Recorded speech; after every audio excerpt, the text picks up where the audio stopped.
Existe una sensación muy particular que ha acompañado a ciertos individuos desde su más tierna infancia, una especie de incomodidad silenciosa que no desaparece con el tiempo ni con los logros materiales.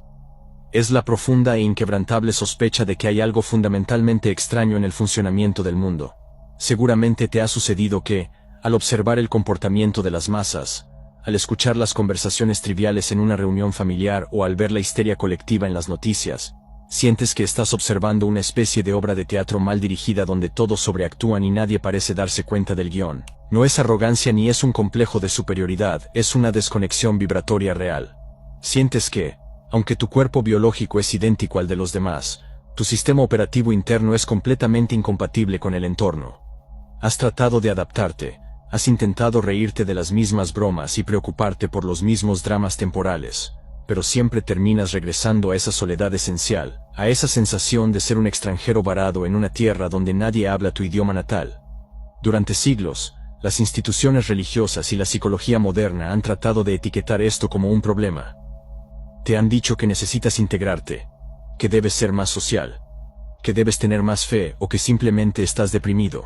Sin embargo, los textos más antiguos de la humanidad, aquellos que fueron sistemáticamente excluidos de la Biblia oficial, pero que contienen las enseñanzas privadas de Jesús a sus discípulos más cercanos, revelan una verdad mucho más sorprendente y liberadora. Lo que sientes no es un fallo en tu psique, es una marca de origen. La razón por la que te sientes como una especie diferente no es porque estés roto, sino porque literalmente, en un nivel metafísico y espiritual, la humanidad no es una masa homogénea. No todos somos iguales en espíritu, aunque compartamos la misma biología. Si esto resuena contigo, escribe en los comentarios. Quiero saber. Con esto dejas claro que sabes que existen cascarones vacíos, y demuestras que estás preparado para recibir esta información. Esta es quizás la enseñanza más suprimida de los últimos 2000 años. Nos han vendido la idea universalista de que cada ser humano que camina sobre la Tierra posee el mismo potencial espiritual, el mismo destino y la misma composición interna. Pero Jesús, en sus círculos íntimos, fue extremadamente claro al advertir que en este plano de realidad conviven tres tipos de humanos muy distintos, tres categorías de conciencia que definen no solo cómo percibimos la realidad, sino qué somos capaces de ver, y si somos capaces o no de escapar de la prisión material. Entender esta clasificación no es un ejercicio de juicio para criticar a otros, es la herramienta de navegación más urgente que necesitas. Si no sabes quién eres tú y, más importante aún, si no sabes quiénes son los que te rodean, seguirás desgastándote tratando de despertar a quienes no pueden despertar y tratando de explicar colores a quienes nacieron ciegos. Lo que vamos a explorar hoy es el mapa secreto de la antropología espiritual que explica por qué te sientes solo y por qué esa soledad es, en realidad, tu mayor ventaja estratégica. Para comprender esta realidad no necesitamos recurrir inicialmente a textos oscuros o desconocidos, pues la evidencia ha estado oculta a plena vista dentro de las mismas escrituras que la mayoría tiene en sus casas acumulando polvo. El problema ha sido siempre la interpretación superficial que las instituciones han forzado sobre las masas. Tomemos como ejemplo una de las enseñanzas más famosas de Jesús, la parábola del sembrador. En la versión oficial que se enseña en las escuelas dominicales, se nos dice que un sembrador salió a sembrar y que la semilla cayó en diferentes tipos de terreno. Una parte cayó junto al camino y fue comida por las aves, otra en pedregales donde no tenía raíz, otra entre espinos que la ahogaron, y finalmente una parte cayó en buena tierra y dio fruto. La interpretación infantil que se nos ha dado es que esto se refiere a la actitud momentánea de las personas, sugiriendo que cualquiera puede cambiar su terreno si se esfuerza lo suficiente. Pero si leemos con atención los evangelios de Mateo, Marcos y Lucas, notamos algo perturbador. Justo después de contar esta historia, los discípulos se acercan a Jesús y le hacen la pregunta clave: ¿por qué les hablas por parábolas? La respuesta de Jesús destruye la idea de igualdad espiritual universal. Él les dice explícitamente que a ellos, a los elegidos, se les ha concedido conocer los misterios del reino de los cielos, pero a los demás no. Jesús establece una distinción tajante entre quienes tienen la capacidad interna de recibir la frecuencia de la verdad y quienes, por diseño, son incapaces de procesarla. La parábola no habla de estados de ánimo cambiantes, habla de naturalezas fijas. Hay terrenos, es decir, tipos de humanos, que estructuralmente no pueden sostener la semilla de la verdad. No es que no quieran, es que su configuración ontológica no lo permite. Cuando Jesús dice que quien tiene oídos para oír, oiga, no está haciendo una invitación poética. Está lanzando una frecuencia de prueba para ver quién resuena, y quién permanece sordo ante el mensaje del Espíritu. Esta clasificación tripartita se vuelve técnica y precisa cuando analizamos las cartas del apóstol Pablo, específicamente en su primera carta a los Corintios, capítulo 2 y 3. Aquí es donde las traducciones modernas han cometido un crimen contra el conocimiento, simplificando términos griegos complejos para homogeneizar a la población. En el texto original griego, Pablo no habla simplemente de hombres buenos o malos. Él utiliza tres términos específicos para describir tres antropologías distintas: sárquicos, psíquicos y pneumáticos. Estas palabras no son adjetivos decorativos, son definiciones técnicas de la composición del ser. Primero menciona al hombre natural, una traducción del griego psíquicos. Pablo dice claramente en 1 Corintios 2 y 14 que el hombre natural no percibe las cosas que son del Espíritu de Dios, porque para él son locura, y no las puede entender, porque se han de discernir espiritualmente. Nota que no dice que no quiere entenderlas, dice que no puede. Es una imposibilidad estructural, como pedirle a una radio AM que capte una señal de internet satelital, no tiene el hardware para ello. Luego, Pablo habla de los carnales, o sárquicos, aquellos que son niños en Cristo, o que viven puramente bajo los impulsos de la carne. Y finalmente, se dirige a los espirituales, los pneumáticos, aquellos que tienen la mente de Cristo y pueden juzgar todas las cosas sin ser juzgados por nadie. Esta es la llave maestra que la iglesia institucional ocultó bajo capas de moralidad. Convirtieron una distinción de ser en una distinción de comportamiento moral para poder controlar a todos por igual.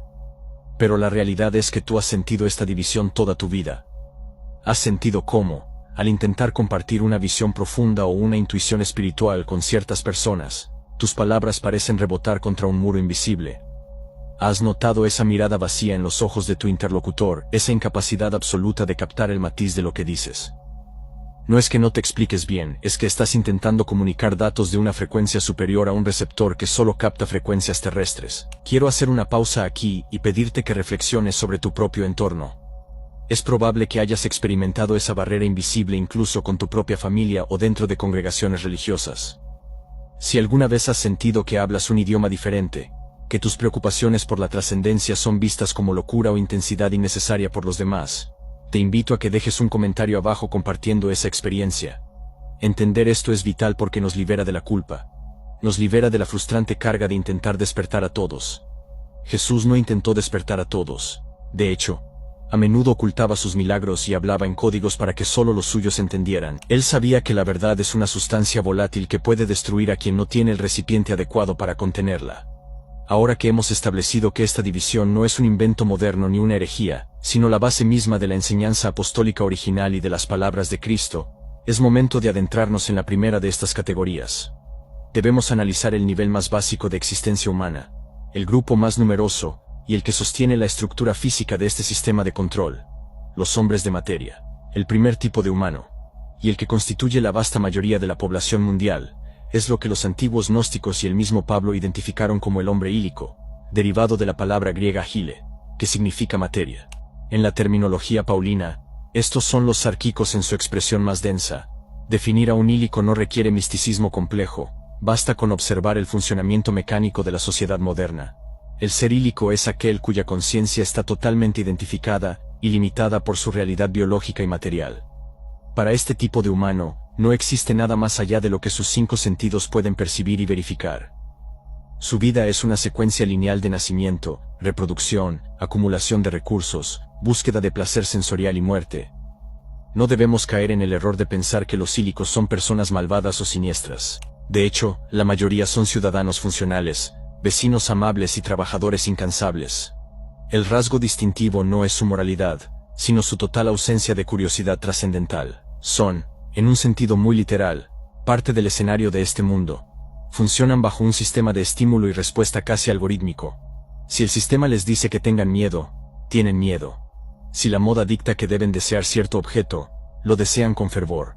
Si la autoridad establece una nueva norma social, la acatan sin cuestionamiento profundo, no por obediencia consciente, sino porque carecen del órgano interno necesario para cuestionar la realidad que se les presenta. Podríamos usar una analogía contemporánea para entender mejor esto. Piensa en los personajes de relleno en un videojuego masivo. Estos personajes tienen rutinas, tienen diálogos programados y reaccionan si interactúas con ellos, pero no tienen una vida interna independiente del código que los generó. El ílico es el habitante perfecto de la Matrix. Su preocupación máxima siempre girará en torno a la supervivencia. el estatus social, la apariencia física y la comodidad material. Cuando intentas hablarles de temas espirituales, de conspiraciones profundas o del sentido del ser, su respuesta suele ser de burla, indiferencia o una hostilidad defensiva inmediata. Esto ocurre porque estás amenazando la única realidad que conocen. Para ellos, el espíritu no es una experiencia vivida, es, a lo sumo, un concepto cultural o una tradición que siguen por inercia social. La interacción con un ílico suele dejar al buscador espiritual con una sensación de drenaje energético. Esto se debe a que, al carecer de una fuente interna de generación de luz espiritual, el ílico se alimenta energéticamente de la atención y las emociones del entorno. Son vampiros energéticos inconscientes. Absorben tu vitalidad a través de dramas triviales, de chismes, de obsesiones por el dinero o el fútbol, o de conflictos territoriales insignificantes. Seguramente has tenido esa experiencia de pasar una hora con una persona y terminar sintiéndote exhausto, con la mente nublada y el ánimo por los suelos, aunque solo hayan hablado del clima o de las noticias. Eso es una interacción ílica, una transferencia de energía donde tú pones la atención y ellos consumen la vida. Es fundamental comprender que el sistema de control, lo que la Biblia llama el mundo o el león actual, está diseñado por y para los ílicos. Todo en nuestra cultura de consumo, desde la publicidad hasta la educación estándar, está calibrado para satisfacer y mantener dormida a esta conciencia material. El entretenimiento masivo, la pornografía, la obsesión política polarizada y el miedo constante a la escasez, son las rejas de la prisión diseñadas específicamente para mantener al hombre de materia ocupado. Y aquí radica el peligro para ti, el buscador. El peligro no es que el ílico te ataque físicamente, sino que su vibración es tan densa y su número es tan grande que ejercen una fuerza de gravedad espiritual tremenda. La presión social para ser normal es, en esencia, la presión de la masa ílica intentando asimilarte. Te dicen que eres demasiado intenso, que piensas demasiado, que deberías relajarte y disfrutar de la vida. Lo que realmente están diciendo es, baja tu frecuencia, apaga tu conciencia, y únete al sueño colectivo de la materia. Para un elegido, para alguien con la semilla del espíritu activa, intentar vivir como un ílico es una sentencia de muerte lenta, es intentar llenar un agujero infinito con cosas finitas. Muchos buscadores caen en depresión precisamente porque intentan imitar la felicidad superficial que ven en los ílicos, sin entender que esa felicidad es inaccesible para ellos porque están diseñados para otro tipo de satisfacción que este mundo no puede ofrecer. Identificar al ílico te permite establecer límites de protección. Entiendes que no puedes pedirle peras al olmo. Dejas de buscar profundidad en quien solo tiene superficie. Dejas de esperar lealtad espiritual de quien solo entiende conveniencia material. Y lo más importante, dejas de odiarlos o juzgarlos. Comprendes que cumplen una función. Son el sustrato biológico que permite que la vida continúe en el planeta. Son necesarios para la maquinaria del mundo. Pero tú no eres una pieza de esa maquinaria. Sin embargo, por más agotadores que puedan ser los hombres de materia, no son el mayor obstáculo para tu liberación. Son fáciles de identificar y, con disciplina, fáciles de evitar. El verdadero peligro, la trampa más sofisticada que ha diseñado el sistema de control para atrapar a los buscadores sinceros, se encuentra en el siguiente nivel. Existe un tipo de humano que parece despierto, que habla de Dios, que llena las iglesias, las escuelas de yoga y los movimientos políticos. Un tipo de humano que se disfraza de luz pero que es el guardián más celoso de la prisión. Son aquellos que confunden la emoción con el espíritu y el intelecto con la verdad. Entrar en el territorio del hombre psíquico es entrar en un laberinto de espejos donde es muy fácil perderse para siempre, creyendo que ya has llegado a la meta. Si el primer nivel era la trampa de la carne, el segundo nivel es la trampa de la mente y la emoción, y es aquí donde la mayoría de los buscadores sinceros quedan atrapados, a veces durante vidas enteras. Nos adentramos ahora en el territorio de los hombres psíquicos, término que proviene del griego psyche, que significa alma. Es vital hacer una distinción técnica y quirúrgica en este punto, una que la teología moderna ha borrado intencionalmente. Tener alma no es lo mismo que tener espíritu. San Pablo, en sus cartas, distingue claramente entre cuerpo, alma y espíritu como tres componentes diferentes. El hombre psíquico es aquel que posee un alma desarrollada, una mente aguda y un cuerpo emocional complejo, pero que carece de la conexión directa y vivencial con el pneuma, el espíritu divino increado. Este es el terreno de los grandes intelectuales, los moralistas férreos, los filósofos académicos y sobre todo, los fanáticos religiosos. El hombre psíquico es el ciudadano modelo del sistema en su versión elevada. A diferencia del ílico, que vive para el placer físico, el psíquico vive para el placer psicológico, el honor, la rectitud, la validación moral, y la pertenencia a una causa. Son los creadores de las leyes, los dogmas y las estructuras sociales. Son personas de buenos sentimientos, que aman la justicia humana, y que pueden mostrar una gran devoción por Dios, pero su devoción es siempre transaccional y externa. Adoran al arquitecto del sistema, no al padre de la verdad. Para el psíquico, la religión es un conjunto de reglas, ritos y comportamientos que deben seguirse para obtener una recompensa o evitar un castigo. Su fe se basa en la lógica, en la apologética y en la autoridad de los libros sagrados, no en la experiencia directa de la divinidad. Necesitan intermediarios, necesitan sacerdotes, pastores o gurús que les digan qué pensar y cómo sentir, porque no tienen el canal interno abierto para recibir la instrucción directa del origen. El gran peligro de este estado es que se disfraza perfectamente de espiritualidad.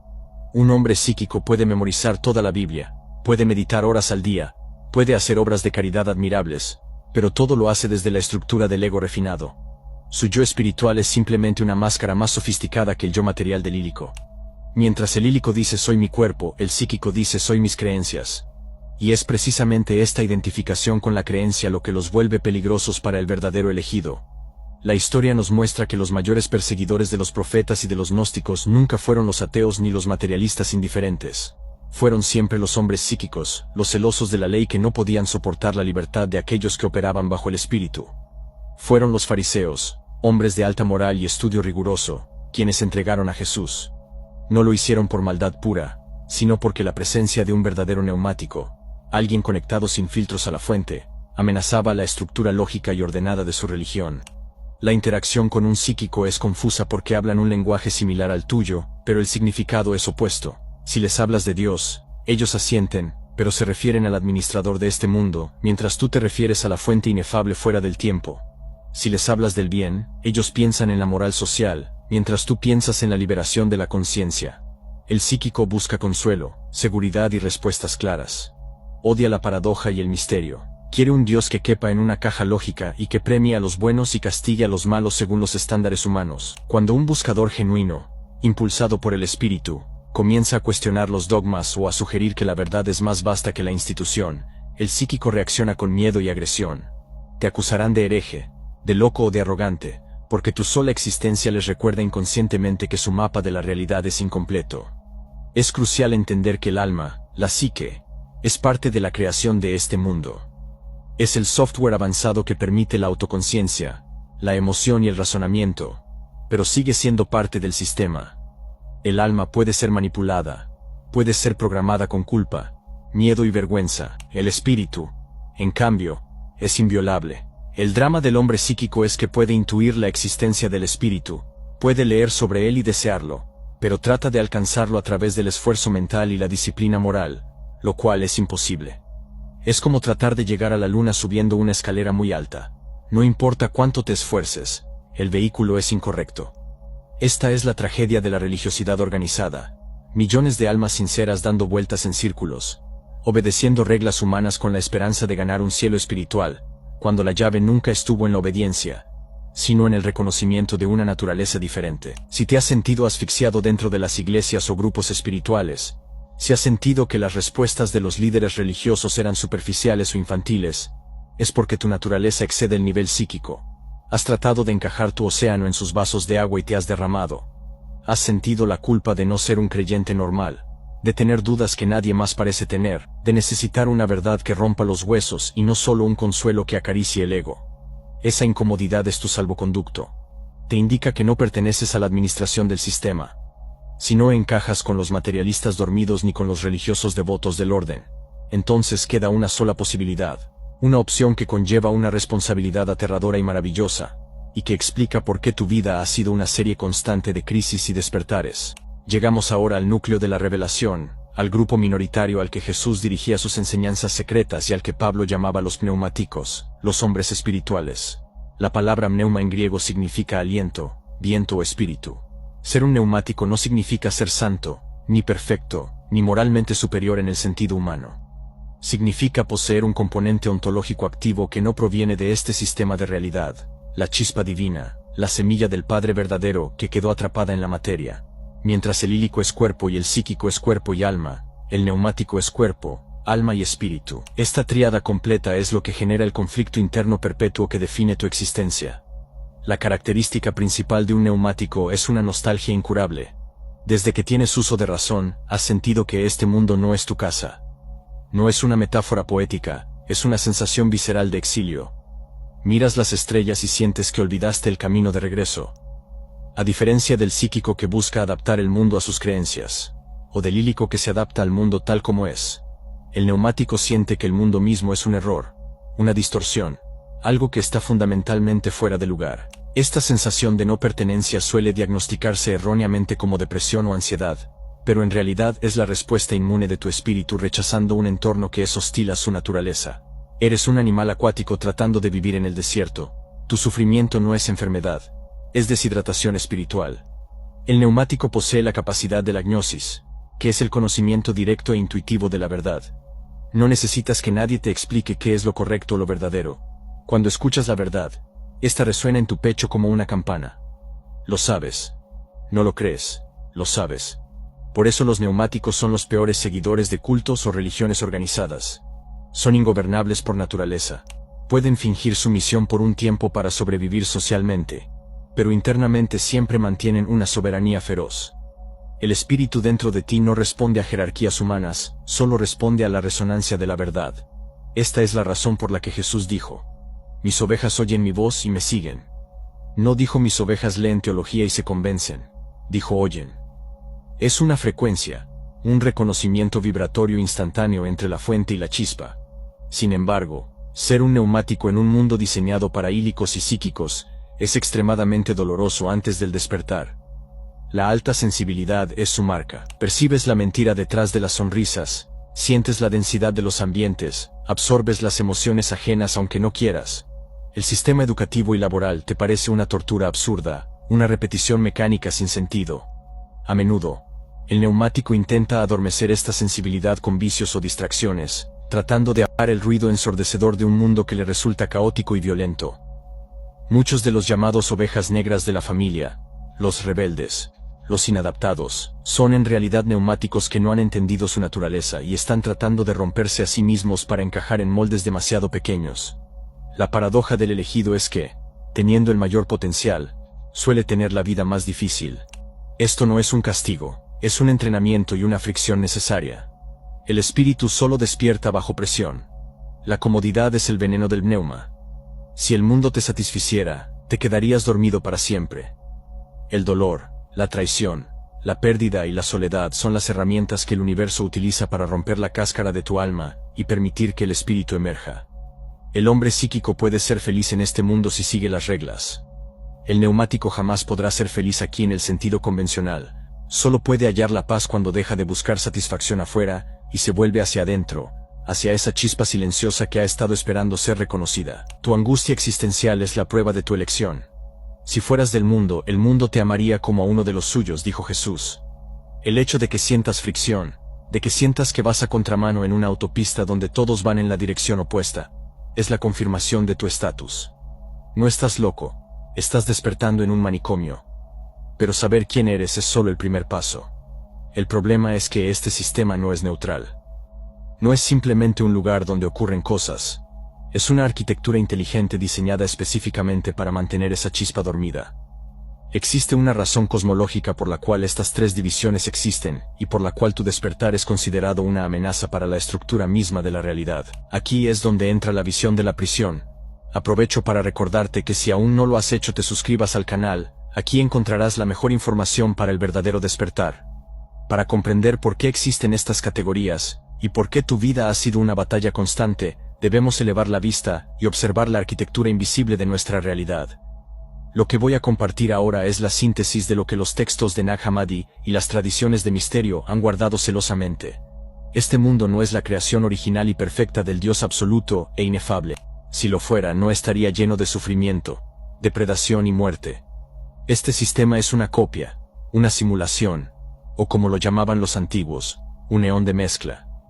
En algún momento de la prehistoria cósmica, ocurrió una catástrofe espiritual, una caída. Parte de la luz divina, de la conciencia pura, quedó atrapada en la densidad de la materia. Imagina que este universo material es una maquinaria gigantesca, Un sistema cerrado que necesita energía para funcionar. La materia por sí misma es inerte, muerta. Para que el sistema tenga vida, movimiento y drama, necesita una fuente de poder. Esa fuente de poder son las chispas divinas, los espíritus atrapados en los cuerpos biológicos. Tú eres la batería que alimenta la Matrix. El sistema, gobernado por lo que los gnósticos llamaron los arcontes o las potestades del aire mencionadas por San Pablo, se alimenta de la energía emocional que generamos. Pero no cualquier energía. Prefieren la energía densa, vibrante y cargada de conflicto. El miedo, el deseo, la ira, la adoración ciega, la culpa religiosa y la euforia materialista, son el alimento de los gobernantes invisibles de este mundo. Aquí es donde la división de los tres humanos cobra un sentido estratégico aterrador.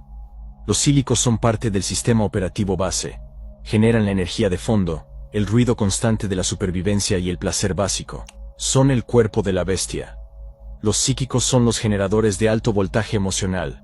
A través de sus religiones, sus guerras ideológicas y sus dramas pasionales, producen enormes cantidades de energía refinada que sostiene la estructura de control. Ellos mantienen el orden y vigilan las rejas de la prisión, creyendo que están sirviendo a Dios cuando en realidad sirven al arquitecto de la prisión. Pero los neumáticos, tú y aquellos como tú, representan un problema crítico para el sistema.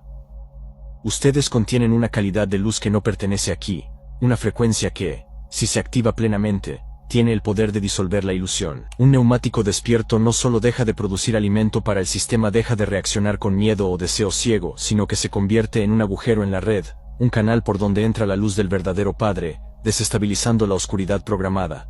Por eso el sistema se ensaña con los elegidos. Por eso tu vida ha tenido tantos obstáculos extraños, tantas interferencias inexplicables justo cuando estabas a punto de avanzar. El objetivo de toda la maquinaria social, religiosa y mediática es mantener al neumático en un estado de amnesia inducida. Quieren que creas que eres un psíquico defectuoso o un ílico deprimido. Quieren que gastes tu energía tratando de arreglar el mundo, de salvar a la gente, de ganar discusiones políticas o de ser una buena persona según los estándares morales de la sociedad. Mientras estés luchando contra el mundo o tratando de salvarlo, sigues jugando el juego del sistema. Sigues enganchado emocionalmente a la ilusión. La estrategia de los arcontes es simple: mantenerte ocupado, mantenerte asustado, o mantenerte distraído con falsas espiritualidades que prometen ascensión a través de rituales externos y obediencia. La mezcla de estos tres tipos de humanos en la sociedad no es accidental. Estamos mezclados como el trigo y la cizaña para que el trigo no se reconozca a sí mismo. Al estar rodeado de ílicos y psíquicos, terminas dudando de tu propia percepción. Normalizas lo absurdo y patologizas tu lucidez. Esta confusión es el barrotes más fuerte de la celda. Pero ahora que ves las rejas, ahora que entiendes que la apatía de tus vecinos y el fanatismo de tus familiares no son errores, sino programas ejecutándose, puedes dejar de pelear contra ellos. Puedes dejar de alimentar al sistema con tu frustración. Ahora que sabes que tienes la llave en tu interior, la pregunta inevitable es: ¿cómo se usa? No es orando más, ni pensando más, ni leyendo más libros. Es haciendo algo que va en contra de toda tu programación biológica y social. Llegamos al momento de la verdad, donde el conocimiento intelectual debe transformarse en tecnología interna. Saber que eres un neumático no sirve de nada si sigues operando con el software de un psíquico o un ílico. La trampa más común es que tu mente, esa parte de ti que le encanta acumular datos, utilice esta información para inflar el ego espiritual, haciéndote sentir especial pero manteniéndote igual de dormido. Para escapar de la prisión, necesitas aprender a distinguir, en tiempo real, qué pensamientos provienen de tu programación y cuáles provienen de tu espíritu. Esta es la habilidad suprema, el discernimiento de espíritus del que hablaba Pablo, aplicado a tu propia cabeza. La herramienta fundamental para esto es lo que llamaremos el protocolo de observación silenciosa. Es engañosamente simple, pero brutalmente efectivo porque va en contra del diseño de tu cerebro biológico. El ejercicio consiste en sentarte en soledad, sin distracciones, y cerrar los ojos. Tu objetivo no es poner la mente en blanco, eso es imposible para el sistema nervioso. Tu objetivo es convertirte en el testigo de tu propia mente. Imagina que estás sentado en una sala de cine, y que tus pensamientos son la película que se proyecta en la pantalla. Tú no eres la película. Tú eres quien está sentado en la butaca observando. Cuando surja un pensamiento, una preocupación por el dinero, un recuerdo doloroso o una fantasía futura, no te enganches con la historia. No te subas al tren de ese pensamiento. Simplemente etiquétalo. Di internamente, esto es un pensamiento, esto es una emoción. Al hacer esto, creas una brecha, una distancia crítica entre el observador tu espíritu y el objeto observado tu alma-mente. Aquí está la clave para saber quién está al mando. La voz del alma, la voz psíquica, siempre es ruidosa, repetitiva, argumentativa y cargada de emoción. Siempre te cuenta una historia donde tú eres la víctima o el héroe, siempre busca tener razón. La voz del espíritu, en cambio, no discute. El espíritu no piensa, el espíritu sabe. Su comunicación es instantánea, silenciosa y trae una sensación de certeza fría y tranquila, libre de miedo. Debes aplicar la desidentificación radical en tu lenguaje interno. El sistema te ha enseñado a decir estoy triste, estoy ansioso o tengo miedo. Al usar el verbo ser o tener fusionas tu identidad eterna con un estado temporal del vehículo. Estás firmando un contrato energético con esa emoción y permitiendo que el sistema se alimente de ella. Cambia el guión. A partir de hoy, cuando sientas la oleada química de una emoción negativa, di internamente: mi cuerpo está experimentando ansiedad o mi mente está generando pensamientos de tristeza. Tú no eres eso. Tú eres la conciencia que se da cuenta de que la ansiedad está ocurriendo. Esa pequeña separación es la llave de la celda. Cuando dejas de identificarte con el alimento de los arcontes, dejas de ser comestible. Dejas de vibrar en la frecuencia de la prisión, y te vuelves invisible para los guardianes.